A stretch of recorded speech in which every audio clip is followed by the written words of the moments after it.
الفتن والصلاة والسلام على خير خلقه وأشرف بريته الذي سمي في السماء بأحمد وفي الأرضين بأبي القاسم محمد. اللهم صل على محمد وآل محمد وعلى أهل بيته الطيبين الطاهرين الذين أذهب الله عنهم الرجس وطهرهم تطهيرا. اللهم صل على محمد وعلى محمد واللعن الأبدي على أعدائهم أجمعين. أما بعد فقال الله الحكيم بسم الله الرحمن الرحيم لا تنس نصیبک من الدنیا. درود بھیجیے محمد وآل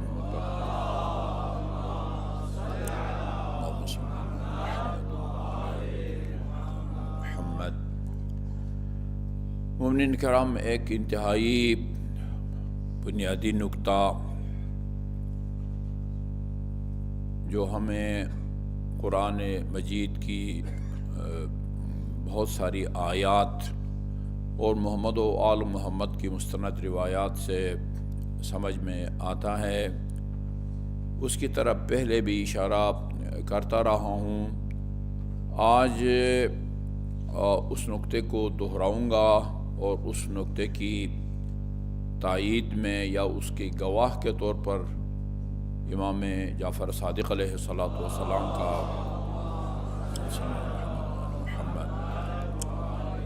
ایک فرمان پیش کروں گا.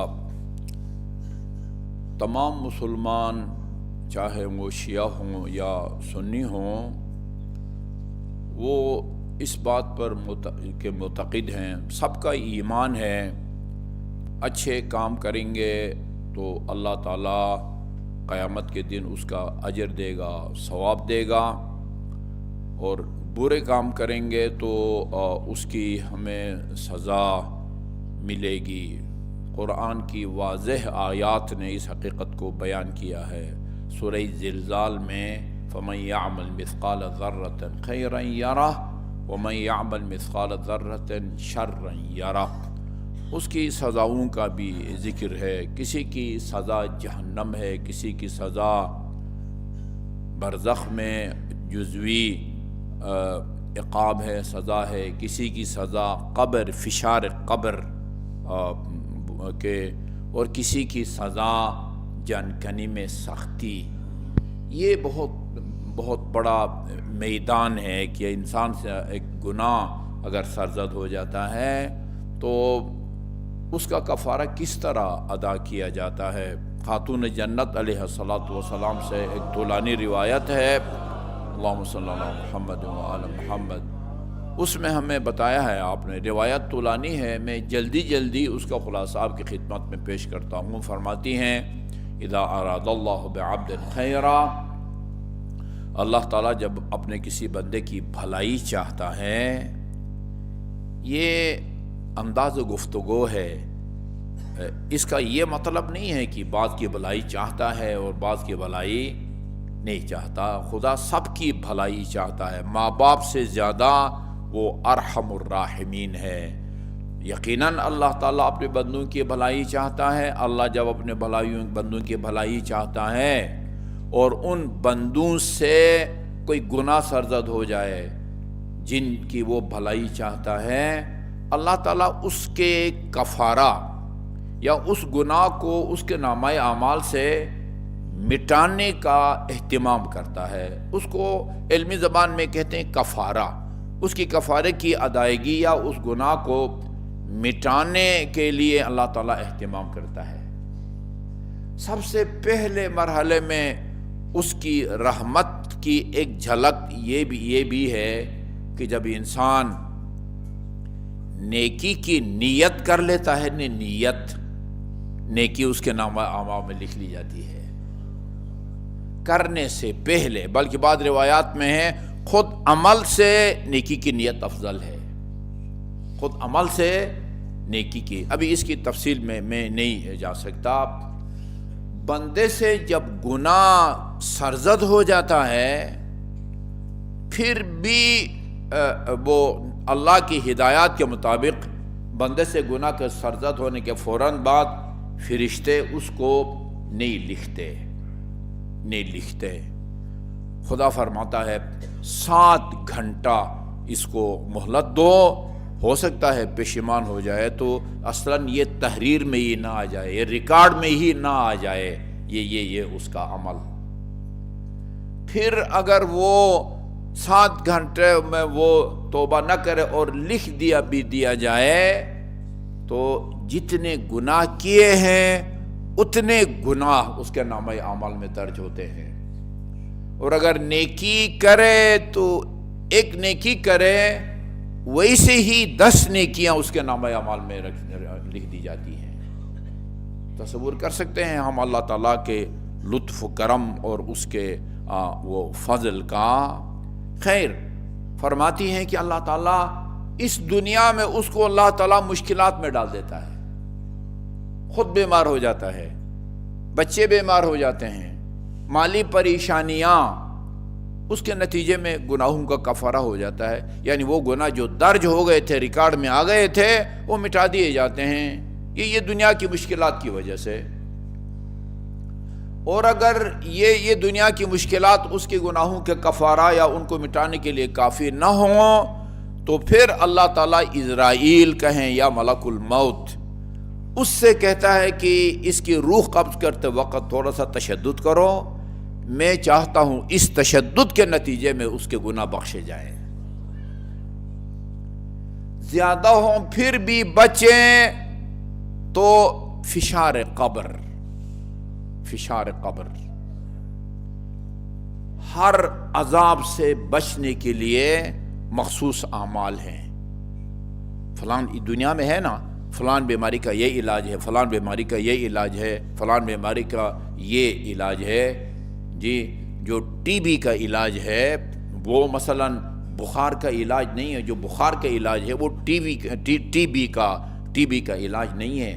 جس طرح ہر بیماری کی الگ الگ دوائیں ہیں اور علاج ہیں، اسی طرح مختلف عذابوں سے بچنے کے لیے مختلف اعمال، مختلف دعائیں بتائی گئی ہیں. میرے والد مرحوم اللہ ان کی مغفرت فرمائے، جنت نصیب فرمائے، فرماتے تھے کہ یہ 2 رکعت نماز پڑھتے ہیں نا، نماز عشاء کے بعد بیٹھ کے یہ 2 رکعت نماز وہ فشار قبر سے بچاتی ہے. قبر میں دیواریں جو ہے نا بندے کو دبوچتی، اس کو فشار قبر کہتے ہیں، اور عربی میں ضغطۃ القبر کہتے ہیں. ضاد غین بے توئن اور یہ تے گولتے، ضغطۃ القبر فشار قبر. اس فشار قبر کے نتیجے میں گناہ بخشے جاتے ہیں. خدا نہ خواستہ زیادہ ہوں پھر بھی بچ جائیں. پھر برزخ ایک طولانی دورانیہ ہے، قبر بے سپرد خاک کیے جانے سے لے کر اور قیامت تک یہ جو طولانی دورانیہ ہے. کسی کے برزخ کا طولانیہ 1-2 دن ہوگا، یعنی اس کے مرنے کے 2-3 دن کے بعد مثلا قیامت برپا ہو جائے. کسی کے مرنے کے بعد اس کی وہ برزخ کا طولانیہ لاکھوں سال ہو سکتے ہیں. 1,00,000 سال پہلے ایک آدمی فوت ہو گیا ہے، ابھی تک اس کے وہ برزخ کا دورانیہ جاری ہے. اور قیامت کسی کا 100 سال، کسی کا 50 سال.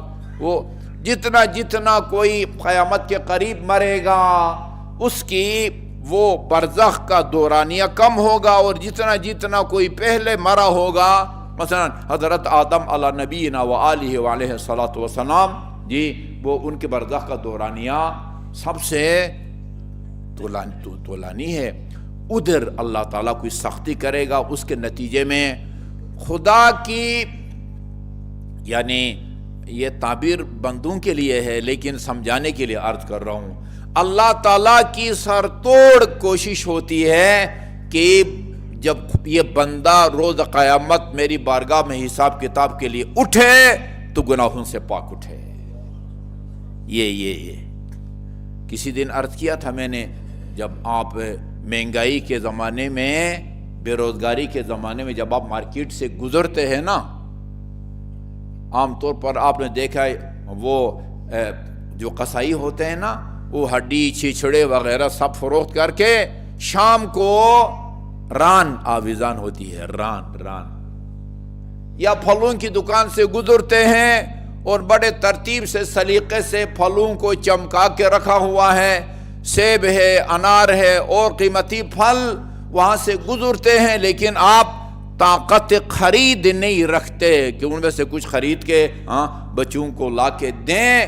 یہ جو حسرت کی نگاہ سے آپ اس ران کو دیکھتے ہیں نا یا پھلوں کو، لیکن خرید نہیں سکتے، اس حسرت بھری نگاہ کے نتیجے میں اللہ تعالیٰ گناہوں کو بخشتا ہے۔ وہ مجھے جملہ کہنے دیں، بہانا چاہیے اللہ تعالیٰ کو نا ہمیں بخشنے کے لیے۔ وہ آخرت کی باتیں وہ ناقابل انکار ہے۔ جو چیز میں بیان کرنے لگا ہوں یہ بے اختیار تمہید لمبی ہو جاتی ہے، جس پر باور کرنے کی ضرورت ہے، اس کی طرف ہماری توجہ کم ہے۔ اس کی طرف توجہ زیادہ ہے کہ اچھے کام کا ثواب ملے گا قیامت کے دن اور برے کام کی سزا ملے گی قیامت کے دن، قیامت کے دن۔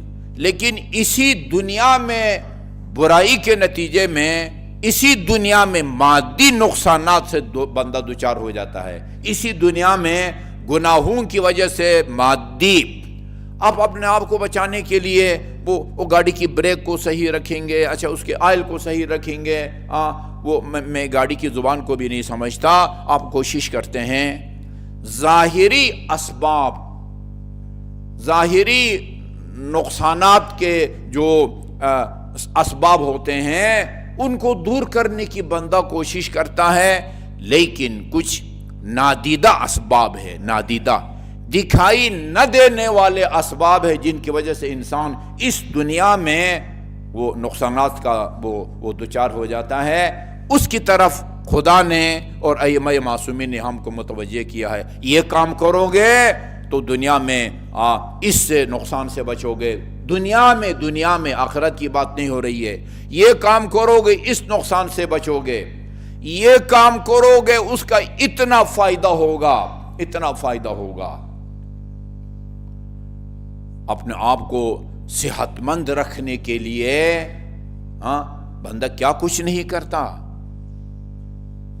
جو کچھ آپ کے پاس ہے نا، اثاثہ، زمینیں، پلازے، بینک اکاؤنٹ، خدا نہ کرے اگر آپ کو ایسی بیماری لاحق ہو جائے جس کا علاج بہت مہنگا ہے، جو کچھ آپ کے پاس ہے، اثاثہ، بینک اکاؤنٹ، زمینیں، پلاٹ، سب کچھ بیچ کے اپنے آپ کو، اگر آپ سے کہا جائے کہ یہ علاج کراؤ گے نا جتنا پیسہ اتنا کروڑ ہے، آپ 2 سال انشاءاللہ بخیریت رہیں گے۔ آپ کبھی یہ نہیں کہیں گے کہ یار 2 سال کے بعد مرنا ہے تو خام خواہ کیوں پیسہ لگائیں، رہنے دیں، 2 سال کے بعد مرتے ہیں تو مر جائیں، پیچھے بچے پریشان تو نہ ہوں۔ نہیں، ایک دن کی زندگی بھی انسان کو پیاری ہوتی ہے۔ یہ لگاتے ہیں 2 کروڑ اگر لگ جائے ایک بیماری سے اپنے آپ کو بچانے کے لیے، اس کا علاج کے لیے، اسے دریغ نہیں کرتے، تحمل نہیں کرتے، اور اپنا تمام اثاثہ 2 سال 3 سال 10 سال زندہ رہنے کے لیے لگانے کے لیے ڈاکٹر کو، حکیم کو، پتہ نہیں ایلوپیتھک، ہومیوپیتھک، سب کو وہ دینے کے لیے تیار ہیں، لیکن بات باور کرنے کی ہوتی ہے۔ لوگ جو ہے نا ہو سکتا ہے ناراض بھی ہوں، ان سے اگر یہ کہیں کہ بھئی یہ امام جعفر صادق کا فرمان ہے، آپ کی امام جعفر صادق کے فرمان پر اعتبار ہے؟ بھئی صادق آل محمد کی بات پر اعتبار نہیں کروں گا تو پھر کس پر اعتبار کروں گا؟ میں شیعہ نہیں ہوں اگر میں صادق آل محمد کی بات پر 100% اعتبار نہ کروں۔ صادق آل محمد کی بات اپنی بات نہیں ہوتی ہے، صادق آل محمد کی بات کئی واسطوں سے رسول خدا کی بات ہوتی ہے اور رسول خدا کی بات خدا کی بات ہوتی ہے۔ صادق آل محمد کا فرمان اگر کنفرم اللہ تعالیٰ کا فرمان، کنفرم امام جعفر صادق کا فرمان ہے، اس پر اگر میں اور آپ اعتبار نہیں کرتے، اس کا مطلب یہ ہے کہ ہم خدا کی بات پر اعتبار نہیں کرتے۔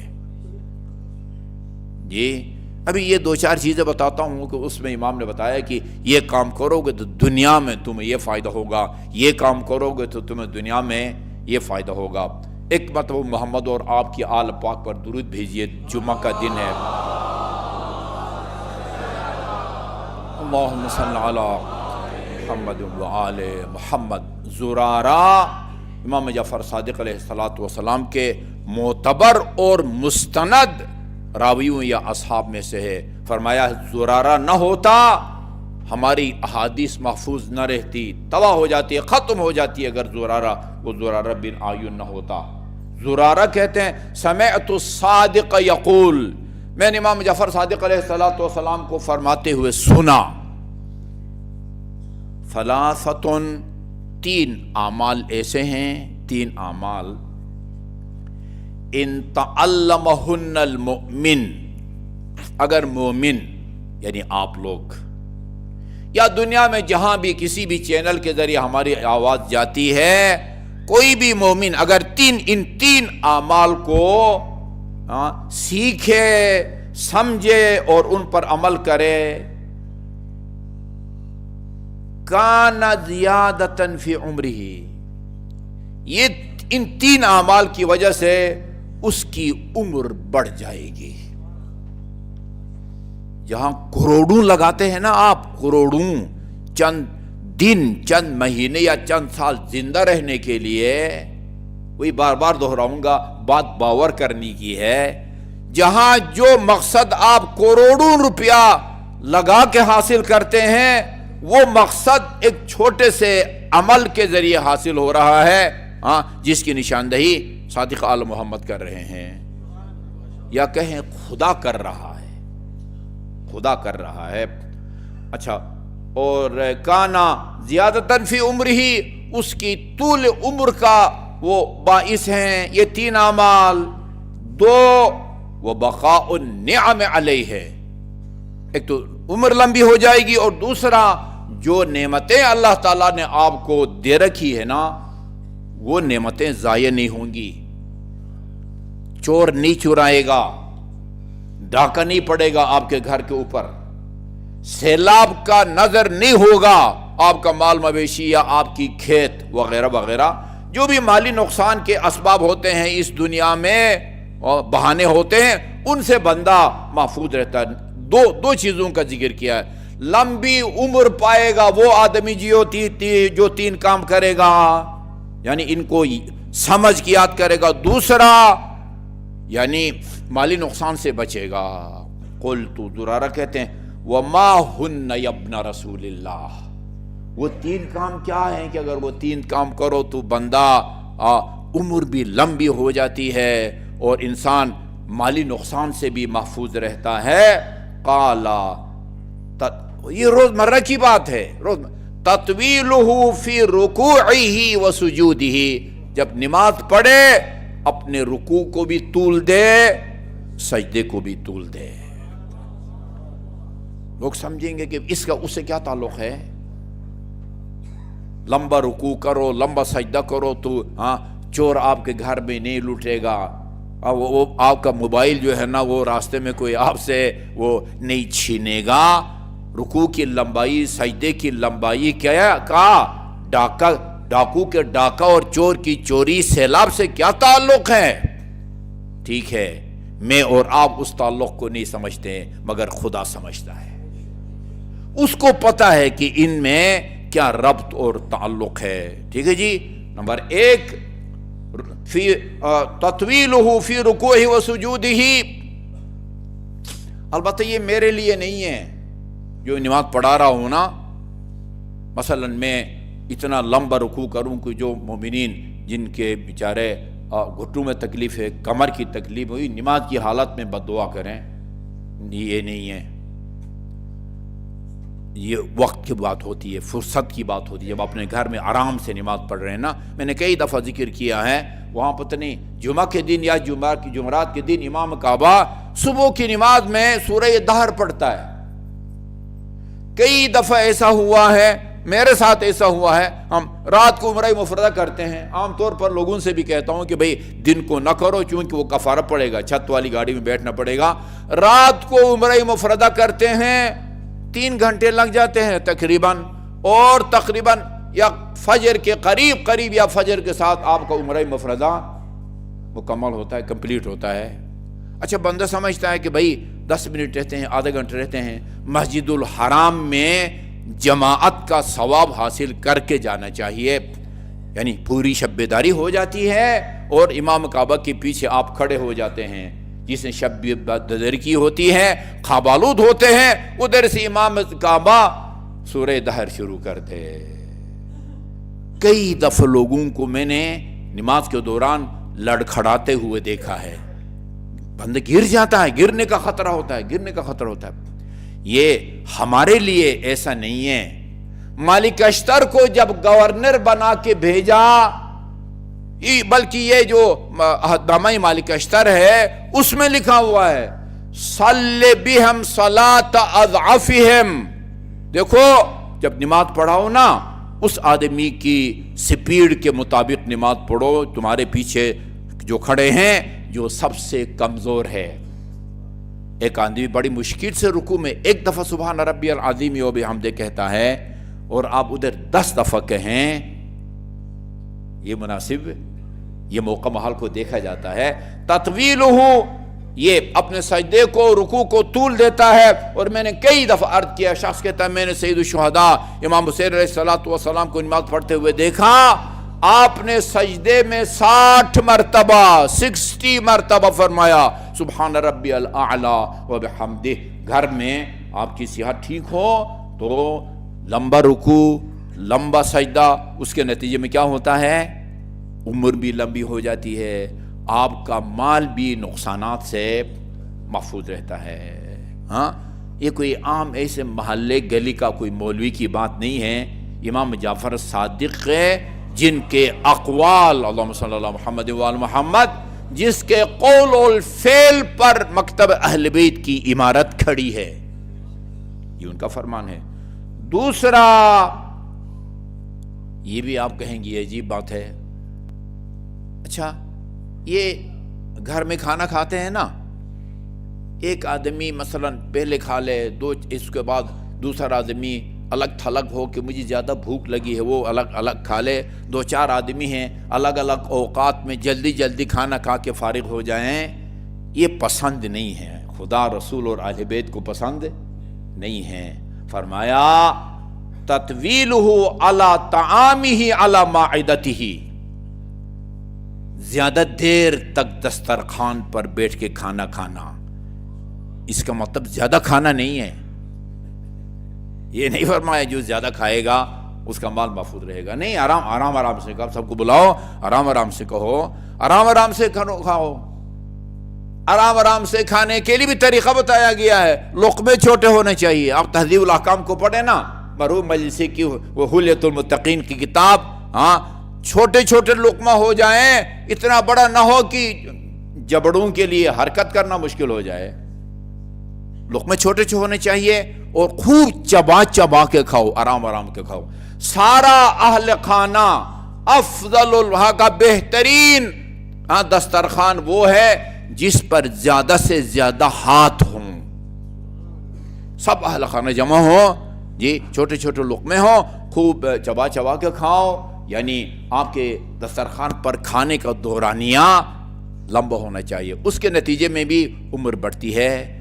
آپ کہیں گے کہ بھئی یہ اس کا کیا تعلق ہے مال کے محفوظ ہونے کا؟ ٹھیک ہے، یہ اس کی وجہ یا تعلق وہ سمجھتا ہے جس نے ہمیں یہ ہدایت دی ہے. آخری چیز جس کے نتیجے میں آپ کا مال بھی محفوظ رہ سکتا ہے اور آپ کی عمر بھی لمبی ہو سکتی ہے، وَاسْتِنَاءُ الْمَعْرُوفِ إِلَىٰ أَهْلِهِ. اہل کے 2 مطلب لیے گئے ہیں: نیکی کرنا. جو آدمی نیکی کرنے کا کیے جانے کا اہل ہے اس کے ساتھ نیکی کرو. ایک یہ ترجمہ یہ کیا گیا ہے. دوسرا اہل سے مراد اہل و عیال، اپنے بیوی بچے قریبی رشتہ دار. یہ اہل کے دو معنی کیے گئے ہیں. اہل یعنی ہر کوئی معروف کی اہلیت نہیں رکھتا، نہ ہر کوئی آپ کی ہدایت اور آپ کے وعظ و نصیحت کا وہ اہل ہوتا ہے. سعدی رحمۃ اللہ علیہ نے کہا تربیت نہ اہل را چون گردگان بر گنبدست. وہ نااہل بے اہل افراد کی تربیت، ان کو خدا رسول امام کی بات سنانا ایسا ہے جیسے کسی گنبد کے اوپر اخروٹ کا دانہ رکھو، یا آپ کہیں انڈا رکھو، وہ رکے گا ادھر، فوراً گر جائے گا. تو مطلب یہ کہ جو اہل ہے نا معروف اور نیکی کا، اس کے ساتھ اگر اہل کا مطلب اہلیت ہونا، اہلیت صلاحیات اس قابل ہونا، یا اہل کا دوسرا مطلب یہ ہو سکتا ہے کہ بھئی آپ کا جو اہل خانہ ہے، بیوی بچے ہیں، ان کے ساتھ نیکی کے ساتھ پیش آؤ. یہ تین کام، سجدے کو رکوع کو طول دینا، وہ دسترخوان پر کھانے کا جو دورانیہ ہے اس کو وہ طولانی کرنا، اور اہل معروف یا ان لوگوں کے ساتھ نیکی کرنا جو اس قابل ہیں کہ ان کے ساتھ نیکی کی جائے، اور دوسرے ترجمے کے مطابق اپنے اہل و عیال کے ساتھ نیکی کرنا. اس کے نتیجے میں یہ مقصد حاصل ہوتے ہیں جس کے لیے آپ دنیا میں کروڑوں روپیہ لگانے سے دریغ نہیں کرتے. اللہ تعالی ہمیں روح مکتب اہل بیت کو سمجھنے اور اس پر عمل کرنے کی توفیق عطا فرمائے. اعوذ باللہ من الشیطان اللعین الرجیم. بسم اللہ الرحمن الرحیم. والعصر ان الانسان لفی خسر الا الذین آمنوا وعملوا الصالحات وتواصوا بالحق وتواصوا بالصبر. اسی کی ذیل میں وہ دعائے کمیل کے جملے نوٹ کر کے لایا تھا، جس میں امیر المومنین نے وہ اشارہ کیا ہے کہ وہ ان گناہوں کی طرف اشارہ کیا ہے جن کے دنیا میں وہ آخرت کے عذاب کے علاوہ دنیا میں نقصانات پہنچتے ہیں. جی کیا فرمایا ہے؟ اللہم اغفر الذنوب التی تحتک العصم. پرددری، اصلاً انسان سے پرددری یعنی حجاب کو جو ہے نا وہ چاک کر دیتا ہے. انسان کی شرم و حیا کی جو رضا ہے وہ سلب ہو جاتی ہے، پرواہ نہیں ہوتی کہ لوگوں کے سامنے میں کیا کر رہا ہوں. اللہم اغفر الذنوب التی تنزل النقم، جن کی وجہ سے عذاب نازل ہوتا ہے، ان گناہوں کو بخش دے. اللہم اغفر الذنوب التی تغیر النعم، نعمتیں تبدیل ہو جاتی ہیں، جن گناہوں کی وجہ سے ان کو بخش دے. اور تحبس الدعاء، ان گناہوں کو بھی بخش دے. یہ دعا کو روکتے ہیں. اس کے دو ترجمے کیے گئے ہیں. ایک ترجمہ یہ کیا گیا ہے کہ اس گناہ کی وجہ سے اصلا شروع سے دعا کرنے کی توفیق سلب ہو جاتی ہے. دوسرا ترجمہ یہ کیا گیا ہے جو دعا کی گئی ہے وہ قبول نہیں ہوتی. اور آخر میں فرمایا تقطع الرجا، انسان کو نا امید بنا دیتا ہے. ان گناہوں کو بھی بخش دے جو انسان کو نا امید بنا دیتے ہیں. آخر میں تنزل البلا، ان گناہوں کو بخش دے جس کی وجہ سے بلائیں نازل ہوتی ہیں. وصلی اللہ علی محمد وآلہ الطیبین الطاہرین.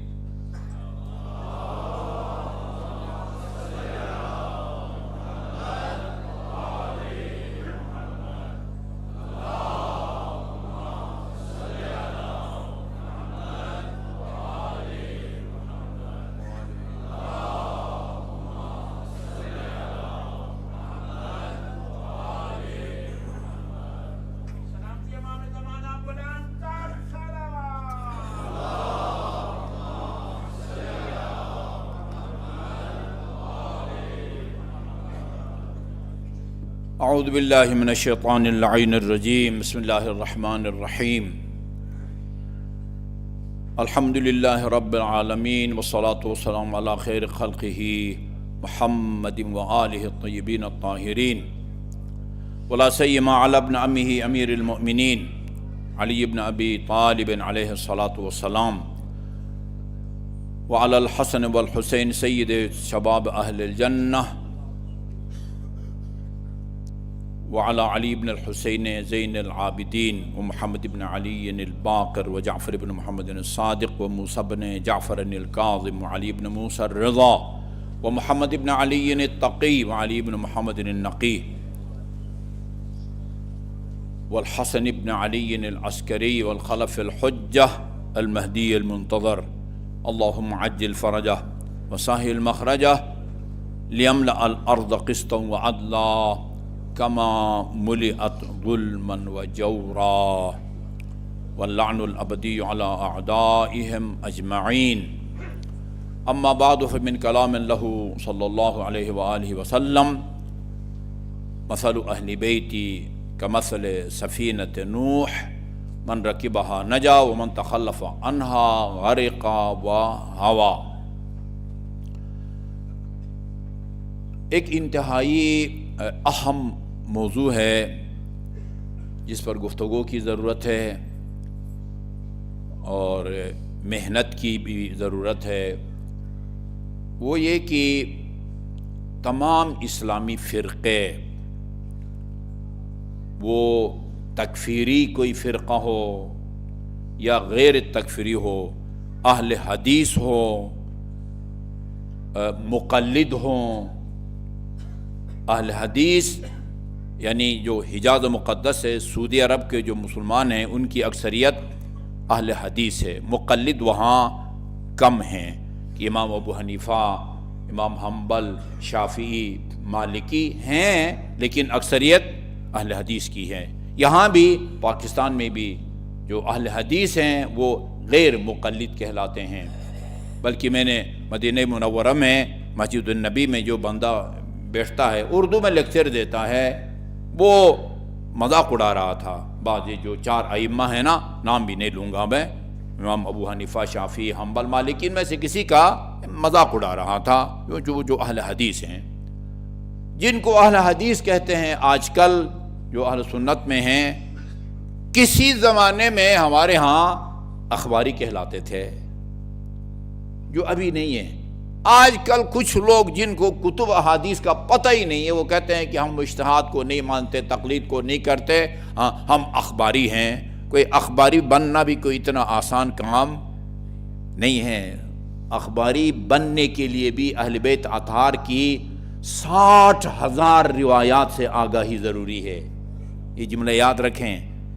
یہ احکام جو ہے نا، احکام توضیح المسائل کو اٹھا کے دیکھیں یا اس سے مفصل کسی کتاب کو، امام خمینی کی 3 جلد فقہ کی کتاب تحریر الوسیلہ، اصل عربی میں تھی، اردو میں بھی ترجمہ ہوا ہے، انگلش میں بھی اس کا ترجمہ ہوا ہے. 3 دن کسی زمانے میں خانہ فرہنگ میں ملتی تھی. ڈاکٹر علی رضا نقوی صاحب نے غالباً اس کا انگلش میں ترجمہ کیا تھا، کچھ لوگوں نے اردو میں بھی ترجمہ وہ کیا ہے.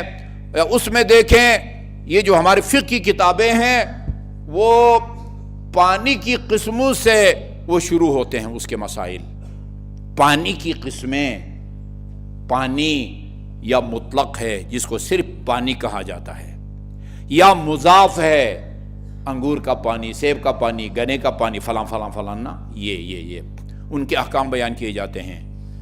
یا قلیل ہے جیسے لوٹے کا پانی ہے، یا کر ہے، مثلا یہ 400-500 گیلن کا اگر کہ ٹینکی اگر آپ کی چھت پر ہے، یقیناً وہ کر ہے. بتایا گیا ہے لمبائی، چوڑائی، گہرائی 3.5 بالشت، لمبائی 3.5 بالش، چوڑائی 3.5 بالش، اتنا ہو تو وہ کر ہو جاتا ہے. بعض نے اس کا وزن بھی بتایا ہے، لیکن آیت اللہ سیستانی کہتے ہیں وزن زیادہ معیار نہیں ہے، یہ دیکھو. اچھا، اس طرح جاری پانی، ان کے الگ الگ احکام ہیں. آخر میں وہ کیا ہیں؟ حدود اور تعزیرات. حدود اور تعزیرات، قتل کی کیا سزا ہے، شراب خوری کی کیا سزا ہے، زنا کی کیا سزا ہے، قذف، ایک بے گناہ خاتون پر بدکرداری کا الزام لگایا جائے، سورہ نور میں ہے، جب تک 4 گواہوں کے ذریعے ثابت نہ ہو، اظہار کرنا جرم ہے، اور جو اظہار کرے گا اس کو 80 کوڑے لگائے جائیں گے. اگر آپ کے پاس 4 گواہ موجود ہیں جنہوں نے مخصوص حالت کو دیکھا ہے، اس کا اظہار کرو نہیں دیکھا، آپ کے پاس گواہ نہیں ہے، اس کا اظہار کریں گے، اس کو قذف کہتے ہیں۔ قاف ذال فعل حرام ہے اور اس کی سزا سورہ نور کے مطابق 80 کوڑے ہیں۔ وہ سزائیں جو قرآن میں مقرر ہیں ان کو وہ کہا جاتا ہے حدود، تعزیرات۔ وہ سزائیں کہ جو مقرر نہیں ہیں، اللہ تعالیٰ نے وہ حاکم شرع کی ثوابدید پر رکھا ہے۔ حاکم شرع مناسب سمجھتا ہے 10 کوڑے، 15 کوڑے، 20 کوڑے تعزیرانے لگائے اس کی تنبیہ کرنے کے لیے، جس کی سزا مقرر نہ ہو اس کو تعزیرات کہتے ہیں۔ آخر میں یہ ہے، پانی کی قسموں سے لے کر حدود اور تعزیرات تک ان مسائل کو جتنی روایات میں بیان کیا گیا ہے، ان روایات کی تعداد 60,000 ہے۔ اور میں نے بتایا تھا دہرانے کی ضرورت ہے، عام کرنے کی ضرورت ہے، تشہیر کی ضرورت ہے کہ ان 60,000 میں سے 20,000 کا تعلق نماز سے ہے۔ نماز اور نماز سے متعلق مسائل، وضو، تیمم، غسل، قبلہ، یہ سارے کے سارے نماز سے متعلق مسائل ہیں، جن کو ہم مقدمات وہ نماز کہتے ہیں۔ اچھا، یہ اخباری کہلاتے ہیں۔ تمام مسلمان سوائے خوارج کے، مجھے نہیں معلوم آج دنیا میں کوئی خارجی ہے یا نہیں ہے، شاذ و نادر مر گیا، بہت جلدی مر گیا، اس کی خوش قسمتی تھی کہ جلدی مر گیا۔ صابر نام تھا کسی عرب ملک کا، جس کی زبان سے میں نے خود اہل بیت اطہار علیہ السلام کی توہین سنی تھی۔ جلدی مر گیا وہ بندہ، میں نے عرض کیا وہ خوش قسمتی کی، جلدی اللہ تعالیٰ نے اس کو یہاں سے اٹھا لیا۔ اس طرح کے شیاطین کے علاوہ تمام مسلمان کلمہ گو اہل بیت کا احترام کرتے ہیں۔ یہ امیر المومنین سے لے کر امام زمان تک۔ یہ اور بات ہے، ایک الگ موضوع ہے کہ امام زمان وہ جو آج حرض سرائی کرتے ہیں، گستاخی کرتے ہیں امام زمان کی شان میں، وہ اپنے غلط خیال میں کہتے ہیں کہ وہ ہم اس امام مہدی کو برا بلا نہیں کہتے جس کی رسول خدا نے خبر دی ہے، وہ جو بعد میں پیدا ہوں گے۔ اس کے علاوہ اور کون سا امام زمان ہے بھائی؟ اور کون سا امام زمان ہے؟ صف اول کے علماء کرام نے لکھا ہے 255 ہجری میں امام زمان کے پیدا، 15 شعبان 255 ہجری میں امام پیدا ہوئے ہیں۔ اور آج مثلا کیا تاریخ ہے؟ جمادی الثانی کی، نہ آپ کے ربیع الثانی کی 26 تاریخ تک 1544 ہے نا، 1344 ہے، 45 1400 45 15 شعبان 255 ہجری سے لے کر اور 26 ربیع الاخر سن 1445 تک کتنے سال بنتے ہیں؟ یہ امام زمان کی عمر ہے۔ جو ان کے صف اول کے علماء کرام جیسے مولا جامی ہے، جیسے ابن حجر ہیثمی ہے، ان سے پوچھو کہ آج سے 12 سال یا 11.5 سال 100 سال پہلے جو امام پیدا ہوا ہے وہ کدھر ہے؟ وہ کیا کہتے ہیں؟ وہ یہ کہتے ہیں کہ سرداب میں چھپا ہوا ہے۔ مذاق اڑایا جاتا ہے ہمارا، ان کا امام سردار میں چھپا ہوا ہے۔ میرا امام اگر سردار میں چھپا ہوا ہے تو تمہارا جو وہ صف اول کا صوفی مولا جامی ہے یا ابن حجر ہیثمی ہے، جس کے نزدیک آج سے 1200 سال پہلے امام پیدا ہوئی ہے، تم بتاؤ وہ کدھر ہیں اور کس مقصد کے لیے اللہ تعالیٰ نے 1200 سال پہلے ان کو پیدا کیا ہے؟ صرف ہمارا مذاق اڑا کیا، صرف ہمارا مذاق اڑا نہیں دیا۔ میں ایک جملہ عرض کرنے لگا ہوں بہت ذمہ داری کے ساتھ، وہ گلگت میں توہین ہوئی ہو یا یہاں پاکستان میں ہوئی ہو، اسی اسلام آباد میں چند دن پہلے ہوئی ہے، یہ اسی مہدی کی توہین ہوئی ہے، واللہ باللہ تاللہ، جس کے پیچھے عیسی ابن مریم آ کے نماز پڑھیں گے، اور کوئی دوسرا مہدی نہیں ہے، کوئی دوسرا مہدی نہیں ہے۔ سب اہل بیت کا احترام کرتے ہیں۔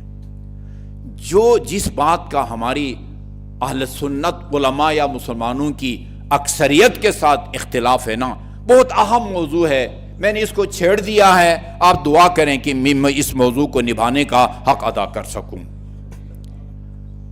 اہل بیت کے قابل احترام ہونے میں کوئی مسلمان شک نہیں کر سکتا، وہ چاہے اہل حدیث ہو، حنفی ہو، مالکی ہو، حنبلی ہو یا وہ شافعی ہو، سب کے نزدیک اہل بیت وہ ہیں۔ وہ چنانچہ کہتے ہیں انی تارک فیکم ثقلین کتاب اللہ و عترتی ما ان تمسکتم بہما لن تضلوا بعدی۔ وہ کہتے ہیں کہ ان سے تمسک کا مطلب ان کا پیار کرنا ہے، ان سے پیار کرنا ہے، ان کا احترام کرنا ہے۔ ہم کہتے ہیں نہیں بھائی، احترام مراد نہیں ہے، تمسک کا مطلب دین کو اہل بیت سے لینا ہے۔ یہ مسلمانوں کی اکثریت کا خیال یہ ہے کہ اہل بیت وہ قابل احترام ہیں، قابل احترام ہے، ان کی محبت ایمان کا حصہ ہے، لیکن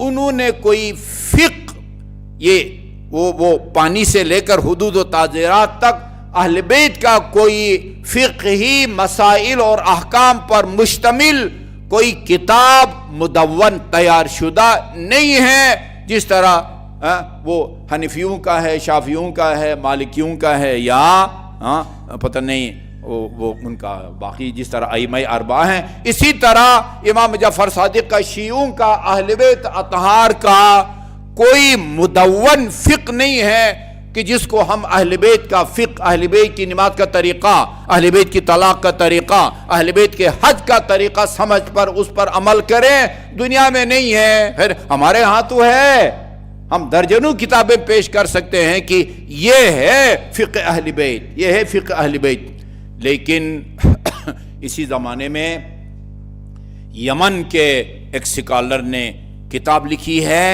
کہ جس نے اپنی کتابوں کے حوالے سے یہ ثابت کیا ہے کہ جس طرح ابو حنیفہ کا فقہ ہے جس پر اہل سنت عمل کرتے ہیں، اسی طرح اہل بیت اطہار کا فقہ ہے، مدون ہے جی، اور شیعہ اس پر عمل کرتے ہیں، اور رسول نے اہل بیت کے اسی فقہ پر عمل کرنے کا نام اہل بیت سے تمسک رکھا ہے۔ یہ کتاب ہے، اس کتاب کا نام ہے فقہ الآل، یہ شیعوں کی نہیں ہے، یہ لکھنے والے ہیں الشیخ امین بن صالح حران الحدا، یہ یمن کے عالم دین ہیں۔ اس کے اوپر 4 بڑے نامور سکالر علماء کرام کا مقدمہ ہے، تقریض جسے آپ کہتے ہیں، تقریض کہیں یا مقدمہ ہے، اس کے اوپر لکھا ہے۔ انہوں نے اس کتاب میں ثابت کیا ہے کہ اہل بیت وہ صرف قابل احترام یا پیار کے مستحق ہی نہیں ہے، وہ پانی کی قسموں سے لے کر اور حدود تعزیرات تک جتنے بھی احکام ہیں ان کو اہل بیت اطہار نے بیان کیا ہے، اور آج کی معاصر دنیا میں خود اہل سنت کے صف اول کے علماء کے مطابق اہل بیت کا فقہ مدون ہے، تیار شدہ اور آمادہ ہے، اور آپ اس پر عمل کر سکتے ہیں۔ اہم موضوع ہے، اکثر علماء کو ہم نے سنا ہے، میرے لیے ایک آدمی کہتے ہیں اگر ثابت ہو جائے کہ حضرت علی کا فلان عبادت کے بارے میں یہ فرمان ہے، فلان صحابی کا یہ فرمان ہے، میں علی کے قول کے مقابلے میں کسی کے قول کو کوئی اہمیت نہیں دوں گا، مگر میرے لیے ثابت تو ہو کہ یہ قول علی کا ہے۔ اور یہ ہمارے لیے یہ اتنا آسان کام ہے، جس طرح یہ آب و ہوا کا استعمال آپ کے لیے آسان ہے نا، اتنا آسان کام ہے ہمارے لیے کہ دین کو اہل بیت نے بیان کیا ہے۔ آپ کا کیا خیال ہے؟ رسول خدا کی 2 ذمہ داریاں تھیں، بغیر کسی استثناء کے تمام انسانوں کو اسلام کی نجات کے راہ کی دعوت دینا، یہ رسول خدا کی ذمہ داری تھی۔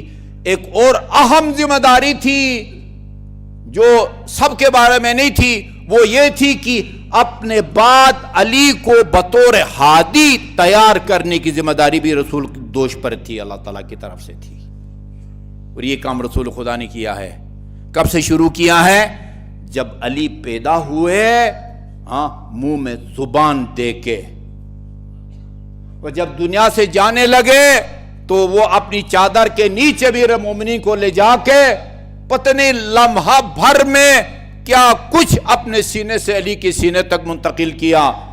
جب وہ سر باہر نکالا تو لوگوں نے پوچھا کہ چند لمحوں میں کیا راز و نیاز کی باتیں ہوئی. فرمایا ان چند لمحوں میں رسول خدا نے مجھے علم کے 1000 باب تعلیم فرمائے اور ہر باب سے ایک 1000 علم کا باب خود بخود کھلتا جاتا ہے.